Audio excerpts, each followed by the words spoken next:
नमस्कार, आप देख रहे हैं आज का मुद्दा। मैं हूं प्रवीण तिवारी। आनंदी का दुखद अंत, यह दर्दनाक दास्तां है टीवी सीरियल बालिका वधू के उस किरदार की जिसने एक ऊंचाइयों को छुआ बहुत छोटी उम्र में, लेकिन साथ ही साथ जिंदगी को भी छोड़ गई। प्रत्यूषा बनर्जी अब इस दुनिया में नहीं है। शुक्रवार रात उसकी लाश पंखे से लटकी मिली। घर वाले बेटी की मौत के लिए बॉयफ्रेंड राहुल को जिम्मेदार ठहरा रहे हैं। अब सवाल ये उठता है कि क्या प्रत्यूषा की मौत ग्लैमर की चकाचौंध भरी दुनिया के पीछे छिपे अंधेरे को उजागर करती है?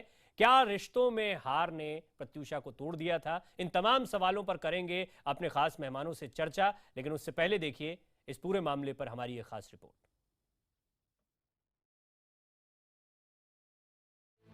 छोटी सी उम्र पर लाई रे बाबोसा करो थारो काई में कसूर।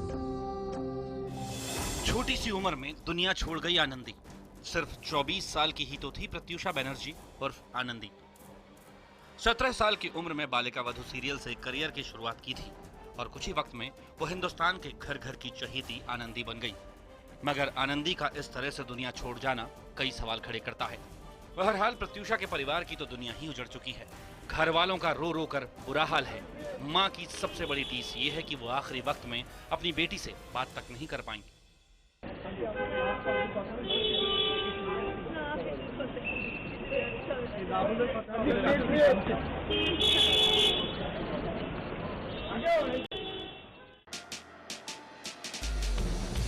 प्रत्यूषा की मौत की वजहों पर हम आगे बात करेंगे, मगर पहले सवाल ये उठता है कि क्या 24 साल की उम्र इतनी छोटी थी कि वो खुदकुशी जैसा बड़ा फैसला ले लेती? क्या प्रत्यूषा से सफलता को सहेजने में कोई कमी रह गई? अब जरा प्रत्यूषा के दिलो दिमाग में झांकने की कोशिश करते हैं। मौत से पहले उसके दिमाग में क्या कुछ चल रहा था? क्या वो अपनी निजी जिंदगी में टूट चुकी थी?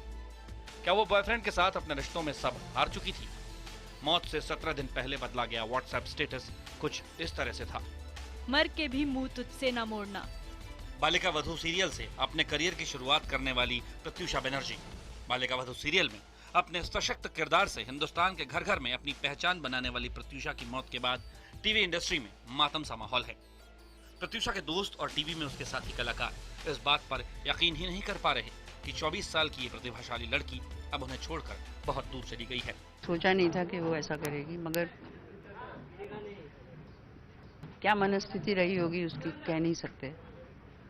But she was a very nice person. Strong लड़की थी, वो उल्टा सबको समझाती थी, ये सब चीजों में वो बिलीव नहीं करती थी। She can not kill herself, I can not believe this as a friend. अब जरा आनंदी की निजी जिंदगी के बारे में भी जान लीजिए। टीवी इंडस्ट्री में इस बात की चर्चा जोरों पर थी कि प्रत्यूषा अपने बॉयफ्रेंड राहुल राज सिंह से जल्दी ही शादी करने वाली थी। कुछ लोग ये भी बताते हैं कि इन नवरात्रों में उनकी मंगनी भी होने वाली थी। फैशन डिजाइनर रोहित वर्मा के मुताबिक वो शुक्रवार को शादी के लिए लहंगे का नाप देने आने वाली थी। कहते कि मेरे को तो अपना ब्राइडल लहंगा बनवाना है। I want to discuss colour palette with you, तो मैं स्टोर पे आके तुमसे मिलूंगी। मेरी बहुत करीब दोस्त थी। हालांकि जब मैं 28 को लैंड हुआ हूँ, 29 को, तो मैंने उनको फ़ोन किया तो वो मुझसे कल या आज मिलने वाली थी। प्रत्यूषा और उसके बॉयफ्रेंड राहुल के बीच क्या कुछ हुआ, ये पुलिस जांच के बाद साफ हो पाएगा। मगर प्रत्यूषा के माता पिता ने उस पर खुदकुशी के लिए उकसाने का आरोप लगाया है। ये भी कहा जा रहा है कि मौत से पहले प्रत्यूषा का राहुल से झगड़ा हुआ था और उसने प्रत्यूषा को थप्पड़ भी मारा था। वो लगातार पैसों के लिए प्रत्यूषा को तंग कर रहा था और उसके कुछ और लड़कियों से रिश्ते भी थे। हालांकि राहुल के पिता के मुताबिक उनके बेटे और प्रत्यूषा के बीच रिश्ते बहुत अच्छे थे। दोनों बहुत खुश था। दोनों वो लोग अपना मर्जी से आया और अपने ही वो लोग जब शादी का दोनों बोला तो भाई अब दोनों को साथ रहना है तो हम लोग उसमें क्या कर सकते हैं। दोनों एक लाइन में था। स्टील सिटी जमशेदपुर से निकलकर मायानगरी मुंबई तक पहुंची प्रत्यूषा के करियर का ग्राफ बालिका वधू की वजह से काफी तेजी से ऊपर चढ़ा। 2010 में बालिका वधू से जुड़ने के बाद प्रत्यूषा लगातार कामयाबी की सीढ़ियां चढ़ती गई। कहा जाता है कि 2013 में चैनल से विवाद की वजह से वो बालिका वधू से अलग हो गईं। इसके बाद प्रत्यूषा डांस रियलिटी शो झलक दिखला जा में नजर आईं। फिर वो बिग बॉस के सीजन 7 का हिस्सा रहीं। प्रत्यूषा ने सावधान इंडिया के भी कुछ एपिसोड में एंकरिंग की। कुछ वक्त पहले वो ससुराल सिमर का शो में नजर आई थी। प्रत्यूषा अपने बॉयफ्रेंड राहुल के साथ पावर कपल में भी थी और कहा जाता है कि यहीं से दोनों के बीच झगड़ों की शुरुआत हुई थी। कुल मिलाकर प्रत्यूषा कभी खुद को विवाद से दूर नहीं रख पाई। ग्लैमर की चकाचौंध के बीच रिश्ते में होने के बावजूद क्या वो किसी खालीपन से जूझ रही थी? क्या किसी भी रिश्ते में उन्हें ऐसा भरोसा नहीं मिल पाया जो उन्हें संभाल पाता? Bureau report, IBN 7। और छोटी उम्र में शोहरत हासिल करने वाली प्रत्यूषा की मौत ने कई सवाल खड़े किए हैं। आज का मुद्दा में इनमें से कुछ सवालों को हम आपके सामने रखेंगे और एक्सपर्ट से उस पर उनकी राय जानने की कोशिश करेंगे। सवाल आपके सामने। पहला सवाल, क्या काम की कमी कलाकारों को गहरे तनाव में डाल देती है, जैसा कि कई मित्र प्रत्यूषा के बता रहे हैं? दूसरा अहम सवाल यह है कि क्या चकाचौंध के पीछे रिश्तों की नासमझी कई सेलिब्रिटीज को कमजोर कर देती है? हम देखते हैं जितनी शोहरत बढ़ती है रिश्ते उतने उलझते चले जाते हैं। तीसरा सवाल यह है, क्या सेलिब्रिटी लाइफस्टाइल का स्याह सच भी ये मौत सामने रख रही है? और चौथा सवाल है, दोस्ती का दावा करने वाले अभी कई चेहरे सामने आ रहे हैं। दोस्त बहुत जरूरी होते हैं, लेकिन प्रत्यूषा के दिमाग में क्या कुछ चल रहा था, वो इतने खतरनाक अंजाम तक पहुंच रही थी, तो उसकी उथल पुथल को उसके दोस्त क्यों नहीं समझ पाए? और सबसे अहम सवाल ये है कि क्या छोटी उम्र में शोहरत के साथ परिवार का साथ और महत्वपूर्ण नहीं हो जाता? बच्चों को सेलिब्रिटी बनाने के लिए तो भागदौड़ हो रही है, लेकिन बच्चे इस बीच कहाँ जा रहे हैं, किस तरह की जिंदगी को जी रहे हैं, इस पर पेरेंट्स को, माता पिता को नजर रखने की जरूरत है। कुछ खास मेहमान मेरे साथ जुड़ रहे हैं। मुंबई से अभिनेत्री स्मिता सिंह मेरे साथ जुड़ रही हैं। स्मिता जी बहुत नज़दीक से जानती भी हैं प्रत्यूषा को, उसकी निजी ज़िंदगी के बारे में भी काफ़ी कुछ जानती थी, और काम के दौरान तो वो साथ में खैर काम कर ही रहे थे। स्मिता जी बहुत स्वागत है आपका। मेरे साथ जानी मानी मॉडल और एक्ट्रेस निकुंज मलिक भी जुड़ रही हैं। निकुंज कई फिल्मों में और टीवी सीरियल्स में काम कर चुकी हैं। उनसे जानने की कोशिश करेंगे कि सेलिब्रिटी लाइफस्टाइल क्या होता है और इसका कितना असर ज़िंदगी पर पड़ता है। निकुंज, आपका भी बहुत स्वागत है। गुड़गांव से प्रोफेसर और महिला एक्टिविस्ट सुबी चतुर्वेदी मेरे साथ जुड़ रही हैं, जो ऐसे मुद्दों पर कई बार हम बात करते रहे हैं। सुबी से बहुत स्वागत है आपका भी। और साथ ही साथ मेरे साथ देश की जानी मानी मनोवैज्ञानिक जयंती दत्ता जी स्टूडियो में मौजूद हैं। मैम, आपका भी बहुत बहुत स्वागत है। मैं शुरुआत स्मिता जी आपसे करना चाहूँगा, क्योंकि इन सवालों में एक अहम सवाल ये है कि प्रत्यूषा के दिमाग में क्या कुछ चल रहा था, क्या उसके नज़दीकियों को, ऐसे लोगों जैसे आप हैं, आपसे कई चीज़ें वो शेयर करती थी, तो आप लोगों को क्या ज़रा भी भनक नहीं थी इस बात की कि वो इतने कठिन दौर से गुजर रही है कि आत्महत्या कर सकती है?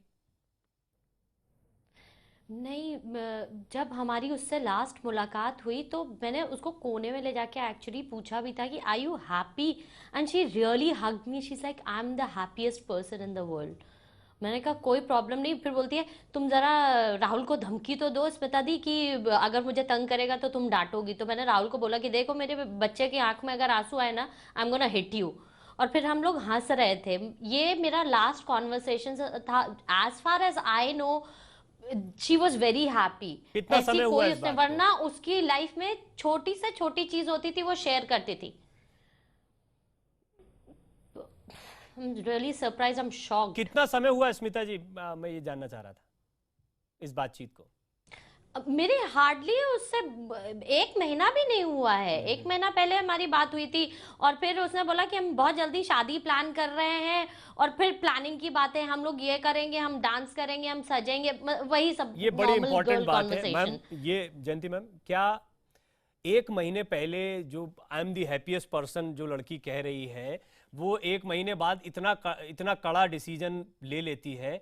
ऐसे में क्या इस बात पे सवाल नहीं उठते कि जिस तरह की ज़िंदगी, जिस तरह की लाइफस्टाइल यहाँ पे बहुत सारी सेलिब्रिटी, हालांकि सब लोगों पर इस बात को लागू नहीं किया जा सकता, लेकिन कई केसेस आए हैं, तो क्या ये लाइफस्टाइल इसके लिए जिम्मेदार है? बिल्कुल जिम्मेदार है, क्योंकि देखिए ग्लैमर से जब आप जुड़ जाते हो, आपकी कुछ लाइफस्टाइल की डिमांड्स होती हैं, उनकी पूर्ति के लिए आप जो हकीकत है और जो मेक बिलीव है उसमें जो फासला होता है वो आप गड़बड़ाने लगते हो। तो जब आप महीना भर पहले भी कहते हो कि हाँ मैं बहुत खुश हूँ, तो एक एस्पेक्ट आपके व्यक्तित्व का मेक बिलीव में चला जाता है, वो आप दर्शाते हो। जब आपको ये अकेलापन महसूस होता है तब आपका हाथ थामने के लिए उस वक्त कोई नहीं होता। तो ग्लैमर के वर्ल्ड की ये एक विडंबना है जहाँ पे हकीकत से आप अपने को भी छुपाए चलते हो। अब आप देखिए कि अगर पड़ोस में, जो हमने प्रेस में सुना कि पड़ोस में भी ये बात मानी हुई है कि इन लोगों में झगड़ा होता था, लड़ाई होती थी, अगर इसमें एक सेकंड लेडी और आ रही है तो उसका रोल क्या था? That is probably of Paramount importance, क्योंकि अगर ये मारती थी, जैसा रिपोर्ट में मैंने सुना तो अगर वो ऐसी फिजिकल अब्यूज पे उलझी हुई थी प्रत्युषा के साथ, तो डेफिनेटली लेकिन इस तरह का जैसे स्मिता जी बता रही हैं 1 महीना पहले मुलाकात हुई और उन्होंने अपना एक्सपीरियंस शेयर किया है या जो कुछ प्रत्युषा ने कहा था।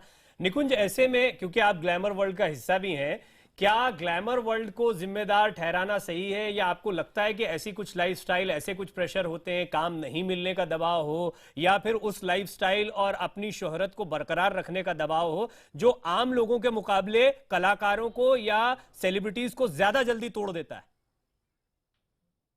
नहीं प्रवीण, इस किस्म के हादसों के लिए फिल्म इंडस्ट्री को या ग्लैमर वर्ल्ड को जिम्मेदार ठहराना ठीक नहीं होगा, क्योंकि ऐसे हादसे आम तौर पर दुनिया में बाहर भी होते हैं। ये रिश्तों की पेचीदगी का मामला है। ग्लैमर इंडस्ट्री में ऐसा कोई प्रेशर नहीं होता एक्स्ट्रा जिसकी वजह से इंसान आत्महत्या करने पर मजबूर हो जाए।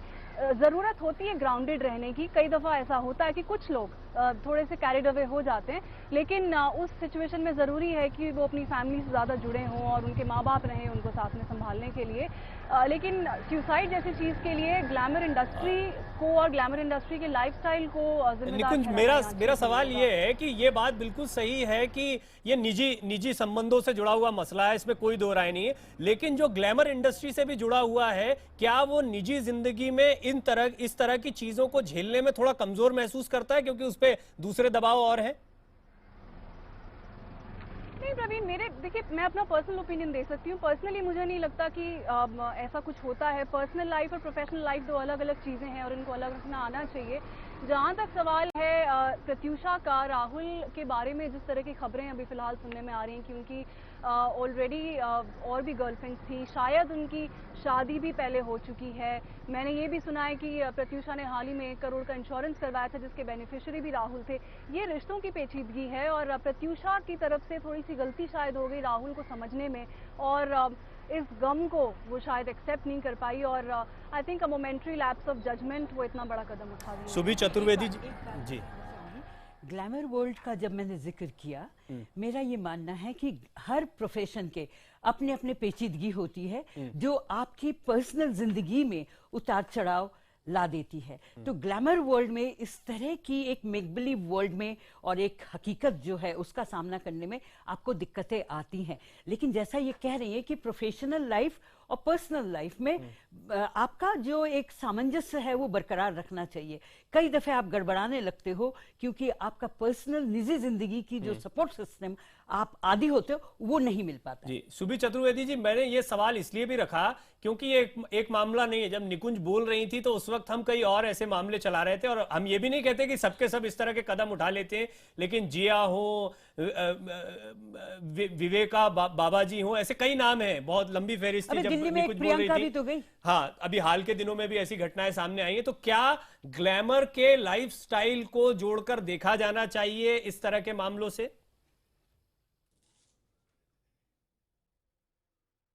प्रवीण, पहले तो ये बहुत ही दुखद घटना है और प्रत्युषा एक इनक्रेडिबल टैलेंट थी। बहुत ही कम उम्र में उन्होंने बहुत कुछ अचीव किया है, तो हमें ये समझना बहुत ज़रूरी है कि हम the rights of the dead उनको रिस्पेक्ट करें, उनके पर्सनल लाइफ पे एक तो अटकेलियां ना लगाएं या स्पेकुलेशन ना करें। केस अंडर इन्वेस्टिगेशन है। हाँ, अगर आप ग्लैमर वर्ल्ड में हैं, सोशल मीडिया के आ जाने से आप 24 घंटे एक फिश बोल सिंड्रोम होता है कि आप एक ग्लास बोल में हैं और आपका हर मूव, आप घर से बाहर निकले या पर्सनल लाइफ भी अंडर स्क्रूटनी है। जितने ज्यादा मीडियम और जितने ज्यादा चैनल्स, उतने ज्यादा हम हर वक्त ये दबाव आपके ऊपर बना हुआ है। बट मैं सहमत हूँ जो हमारे साइकोलॉजिस्ट हैं पैनल पे कि न्यूक्लियर फैमिलीज और कम्युनिटी सपोर्ट, आपके दोस्त, एक तो मनोवैज्ञानिक अवसाद, डिप्रेशन को रिकॉग्नाइज करना और उससे शेम हटाना बहुत जरूरी है। अगर आप किसी तकलीफ से गुजर रहे हैं तो आप इमीडिएट काउंसलिंग लें, आप मेडिकल हेल्प लें और इसके साथ स्टिग्मा को हटाएं। तो प्रत्युषा हमने कई बार देखा है, बीच में उन्होंने बात भी करी, दीपिका पादुकोण ने अपना पूरा एक ट्रस्ट बनाया है जहां वो मेंटल डिप्रेशन और मेंटल इलनेस की बात करते हैं। तो एज अ सोसाइटी हमारे लिए ये आवश्यक है कि और ऐसे प्रत्युषा की घटनाएं या जिया खान की आपने बात करी वो सामने ना आए। राहुल से उनके पर्सनल रिश्ते या कहीं अगर वायलेंस है वो बहुत ही ज्यादा दुखद और बहुत ही चेतावनीजनक बात भी है बहुत बढ़िया बात कही कि वायलेंस का शिकार हो रहे हैं। एक बड़ा अच्छा पॉइंट आपने दिया कि इस मुद्दे वो को उठाने flag की करना जरूरत क्या है? दरअसल क्या होता है कि जो नए बच्चे हैं वो इन चेहरों को अपने सामने आदर्श के तौर पर रखते हैं, क्योंकि वो ग्लैमर इंडस्ट्री में जब इन चेहरों को, इनकी कामयाबी को देखते हैं तो उन्हें लगता है कि ये हमें ये करना इमीडिएटली वो। लेकिन जब इनका जो अंत हो रहा है उसके पीछे की क्या नकारात्मक बातें हैं उन पर विचार करना बहुत जरूरी है। निकुंज, क्या निकुंज, जब आप शोहरत के लिए आगे बढ़ते हैं, मैं इस पैनल को बिल्कुल क्वेश्चन नहीं कर रही। आपने प्रवीण, जो इम्पोर्टेंट बात आप उठा रहे हो, ये डिस्कशन और मीडिया का आपके जरिए, क्योंकि आपके चैनल की पहुंच बहुत ज्यादा है, ये हम सबके लिए लेसन है और चेतावनी है, एक रेड फ्लैग है कि जो छोटे उम्र से हमारे बच्चे सोप ओपरा या टेलीविजन या एंटरटेनमेंट में आ रहे हैं, ये सिर्फ इंडिया या मुंबई का सिनेरियो नहीं है, एलए में बाकी सारे रियलिटी शोज में भी, चाहे आप ग्लोबल सेलिब्रिटीज को देखें, हमने वही कहा, ये बहुत जरूरी है, ये चर्चा बहुत जरूरी है और इसीलिए मैं आप सभी लोगों की राय ले रहा हूँ। निकुंज भी बड़े लंबे समय से, स्मिता जी, निकुंज, ये लोग बड़े लंबे समय से इंडस्ट्री में है। निकुंज, हमने देखा आपने भी कैसे शुरुआत की और फिर धीरे धीरे आपने अपना मकाम बनाया, अपनी जगह बनाई है। निकुंज, क्या जब शोहरत हासिल करने के लिए आप आगे बढ़ते हैं तो उसके साथ साथ में रिश्तों का सामंजस्य एक बहुत बड़ी चुनौती होती है? जो लोग आपके सबसे नजदीक होते हैं, सबसे खास होते हैं, उनके साथ सभी लोग तालमेल बैठा लेते हैं, ऐसा भी नहीं है। और ये एक बहुत बड़ी वजह है कि एक खालीपन ऐसी सेलिब्रिटीज महसूस करते हैं अपने जीवन में ऐसे कठिन समय पर। जी प्रवीण, ये आपकी इस बात से मैं बिल्कुल सहमत हूँ कि आप जब कामयाबी की ओर इस इंडस्ट्री में बढ़ते हैं तो जो रिश्ते आपकी ज़िंदगी में कामयाब होने से पहले रहते हैं, चाहे वो पारिवारिक रिश्ते हों या फिर वो दोस्तों के रिश्ते हों, वो ज़रूर अफेक्ट होने लगते हैं। कुछ लोग उस बात को एक अलग नज़रिए से देखते हैं, गलत नज़रिए से देखते हैं, ख़राब तरह की बातें बोलनी शुरू करते हैं, which actually starts affecting you psychologically. मैं बहुत खुश नसीब रही हूँ इस मामले में कि मेरी फैमिली का, मेरे माँ का, मेरे भाई का बहुत सपोर्ट रहा है हमेशा मेरे साथ में। और आज भी मुझे कभी डिप्रेशन होता है या कुछ भी मेरे साथ ऐसी कोई बात होती है जो मुझे लगता है मुझे किसी से शेयर करनी चाहिए, तो मेरी फैमिली हमेशा मेरे साथ खड़ी होती है, which is I think is a very important thing कि आप ग्लैमर इंडस्ट्री में अगर कदम रखना चाह रहे हैं या यहाँ पर हैं और स्ट्रगल कर रहे हैं, तो जिन बच्चों मैं इस पर आऊंगा, सभी से बात करूंगा, खास तौर पर जयंती दत्ता जी से मैं इस पर जरूर कमेंट लूंगा। लेकिन उससे पहले स्मिता जी, मैं चाहूंगा आप इसमें चीजें एड ऑन करें, क्योंकि आपसे कई पर्सनल चीजें शेयर भी कर रही थी प्रत्युषा। क्या आपको लगता है एक खालीपन ऐसे बच्चों में जो बहुत छोटी उम्र में अपने फैसले लेकर, अपने पार्टनर्स को चुनकर और पार्टनर्स के बाद पार्टनर्स को बदलकर अलग से रह रहे हैं, एक ऐसी जिंदगी जी रहे हैं जो शादीशुदा लोग जीते हैं, क्या आपको लगता है ये जो कल्चर बढ़ता जा रहा है कहीं ना कहीं ये भी परेशानी का सबब है? क्योंकि आप खुद के डिसीजन लेना चाहते हैं और इस चक्कर में आप माता पिता या आपके जो बुजुर्ग हैं, जो जिन लोगों से आप बातें शेयर कर सकते हैं, जैसा निकुंज कह रही है, वो एक गैप बनता चला जाता है। नहीं, सबसे पहले हम ये कहना चाहेंगे कि ये जो कम उम्र के बच्चे फिल्म इंडस्ट्री, टेलीविजन इंडस्ट्री में आ जाते हैं और ओवरनाइट स्टार बन जाते हैं, मतलब आप स्कूल कॉलेज से निकले और आप डायरेक्ट स्टार बन गए and you have the whole world in front of you, आपके पास दौलत है, शोहरत है, सब हाथों हाथ ले रहे हैं, यानी आपको कभी रिजेक्शन की, स्ट्रगल की आदत का अनुभव ही नहीं हुआ। और ऐसी स्टेट में अगर आपको कोई भी एक रिजेक्शन देता है तो वो आप हैंडल नहीं कर पाते। That is the main primary motive of suicides and all. जितनी यंग लड़कियां हैं, क्योंकि वो सब सक्सेसफुल हैं, कोई स्ट्रगलर को आपने कभी भी सुसाइड करते हुए नहीं सुना होगा, या स्ट्रगलर को काम नहीं मिल रहा है तो अलग बात है, लेकिन अगर वो सक्सेसफुल है स्टार तो उसको रिजेक्शन जहां मिला वो गलत हरकतों पर सुसाइड और ये वो के मामले में आप ऐसा कोई रिजेक्शन देखते हैं या इस बात को कहीं फिट पाती हैं जो बात आप अभी कह रही हैं? क्या? सॉरी प्रत्युषा की जिंदगी में या उसकी कहानी में आपने ये जो थ्योरी दी है इसको कहीं फिट पाती हैं आप? हाँ, उसके पास्ट रिलेशनशिप्स कभी प्रॉपरली वर्कआउट नहीं हुई। एक इस चीज का उसको बहुत डिप्रेशन था, तो पिछले 3 साल से वो जब भी हम लोगों की बात होती थी तो बोलती थी कि मेरा तो जीने का मन नहीं कर रहा है, I guess my life is over, I should not live, I want to die. तो उस समय उसको डांट डपट के चुप करा दिया जाता था। ठीक है, एक इस पर अब क्योंकि एक एक्सपर्ट कमेंट जरूरी है तो मैं चर्चा के आखिर में आपका कमेंट चाहूंगा कि क्या आपको लगता है ये जो कम्युनिकेशन गैप है, या क्या बड़ी वजह हम माने जिससे कि अभी पेरेंट्स जो आपको सुन रहे हैं वो सतर्क हों, जो बच्चे आगे परस्यू करना चाहते हैं करियर वो सतर्क हों? देखिए, हर इंसान की अपनी अपनी एक फ्रस्ट्रेशन टॉलरेंस की लेवल होती है। आप रिजेक्शन से बच के नहीं रह सकते। कुछ हद तक हर एक की जिंदगी में कहीं ना कहीं रिजेक्शंस का सामना करना पड़ता है, लेकिन रिजेक्शंस को झेलना ये आपकी अपनी कैपेसिटी है। लेकिन अगर एक इंसान कहता है कि मैं जी नहीं पा रही हूं, मैं इतनी रिजेक्शंस ले नहीं पा रही हूं, उसको प्लीज, जो सुन रहे हैं मेरे प्रोग्राम को, नजरअंदाज मत करिए, उसको मखौल में मत लीजिए, क्योंकि ये आपकी सबकॉन्शियस लेवल से एक आवाज उठती है। कामयाबी को हासिल करना, कामयाबी को पाना, ये तो हम सब चाहते हैं, लेकिन रिजेक्शन या फिर कहीं पर हार, इसको हजम करना और इसकी अहमियत को भी समझना बहुत जरूरी है, वरना जिंदगी सिर्फ प्रत्युषा के लिए मुश्किल नहीं है, जो भी हार को पचाने में मुश्किलात महसूस करते हैं उनके लिए दिक्कतें हो सकती हैं। बहुत बहुत अब हम अगली चर्चा में बढ़ेंगे। आप सभी मेहमानों का बहुत शुक्रिया। स्मिता जी आपका, निकुंज आपका, सुबी जी आपका बहुत शुक्रिया। मैडम मेरे साथ बनी रहेंगी।